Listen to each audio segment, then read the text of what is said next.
minutes as the rescue efforts continue onto the 9th day in George.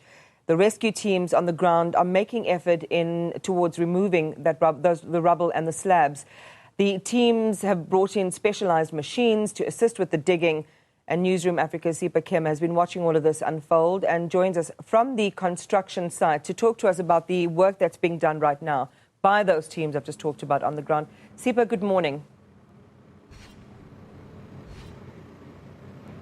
Well, I can tell you, Iman, that the teams are working around the clock. Of course, the heavy machinery as well being brought in. We're seeing trucks going in and out now, of course, removing the rubble as well as those wires that are part of the construction. But let's look into the technicality of what actually goes into the work that we're seeing behind us. Now, we're joined by Mr. Neil Bernard, who is the head of disaster management in George, who has now taken over, of course. And Mr. Neil, we're seeing you still continuing with the work, but currently where we are right now, what is happening technically with the machinery as well as the levels? Because I see you've reached the basement level in the far right of the corner. Yeah, that's right. As you can see, the scene is much more quiet this morning. We're still standing with a total of 62 people that is rescued and recovered, with a total of deceased 33. We're still standing at the same amount there. We started last night at the far right, that's Charlie Division. We start there and we're right down to the basement, and we're moving towards the Bravo section in that area.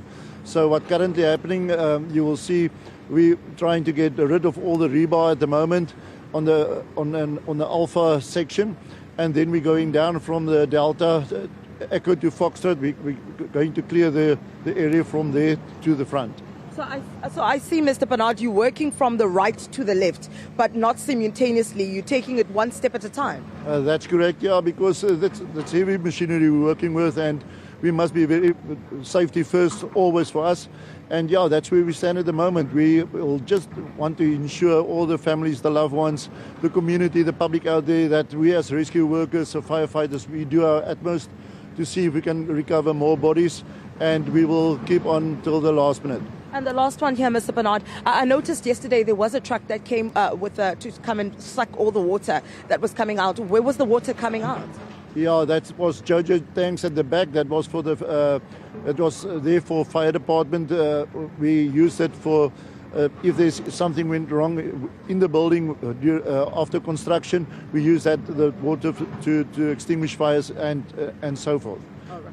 Thank you so much, Mr. Bernard. That's Mr. Bernard, Niels Bernard, Head of Disaster Management in George, Iman, of course, giving us a bit of a breakdown there regarding to the rescue mission right now, where it's currently at and where they are working. Now, I know that he was using some coded names there, your Alphas, your Bravos. Just to quickly take you through what exactly he's talking about, where you are currently seeing the machinery working right now, that is on the far right, one of the parts that he was talking about, saying that's where they removing the rabbi from, and then just up above it, that's where they are with the basement level. We literally can see the basement level, and I believe that's where the water tanks for this building were being kept. And when the building collapsed, also causing the tanks to collapse and then causing a flooding there. So the water has been there since last week, Monday, when the building collapsed. But yesterday, when they finally reached the basement level, they were able to bring out some trucks to vacuum the water out of there. So the rescue missions, as you can see, still continuing today. Day 9, the numbers still have not changed from yesterday. 33 deceased and, of course, 19 unaccounted for still, Iman. But I think the most, or actually the biggest challenge right now, as we've been saying, it is the identification process. But it is coming along, as 8 have been confirmed or verified now by the local authorities. Sipa, thank you very much for that update, and thinking about the conditions under which Neil and other members of the rescue team are working. These are true South African heroes, risking their own lives and limbs to be able to extricate those remaining bodies, hopefully still at this 11th hour, some survivors from that rubble. We'll be back with Sipa perhaps a little bit later on.